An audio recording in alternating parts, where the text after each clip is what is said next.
ఎవరో ఏదో అంటూరని పని చేయకుండా పోము. అందుకే చాలామంది నన్ను అన్నారు, సార్ నువ్వు ఇప్పుడు వెళ్తున్నావు, ప్రజలు కోపంలో ఉంటారు, బాధలు ఉంటారు, ఏదో అంటారు అని.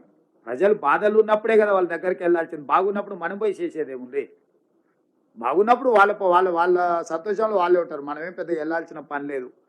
బాధలు ఉన్నప్పుడే ప్రభుత్వం నేను ఉన్నా అని వాళ్ళ దగ్గరకు వాళ్ళు. అందుకే నేను ఖమ్మం జిల్లాకు వచ్చిన నైతాల్తో మీ దగ్గరనే ఉంటా. రేపు పొద్దుగాలు లేచి మిగతా కొన్ని ప్రాంతాల్లో రేపు సాయంత్రం వరకు ప్రజల దగ్గరనే ఉండి ప్రజల సమస్యలు కనుక్కొని కల్లారో చూస్తే నాకు కూడా కేంద్ర ప్రభుత్వానికి ప్రధానమంత్రికి వివరించడానికి అవకాశం ఉంటుంది.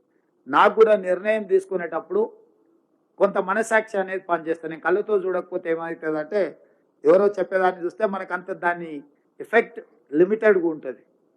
అందుకోసమని స్వయంగా చూడడానికి వచ్చిన సహకరించిన ప్రజలకు, మిత్రులకు, మీడియా మిత్రులకు మీకు అందరికీ మనస్ఫూర్తిగా ధన్యవాదాలు తెలియజేస్తూ రాబోయే రోజుల్లో కూడా మీ సహకారం ఉండాల్సిందిగా కోరుకుంటూ మీ అందరి దగ్గర సెలవు.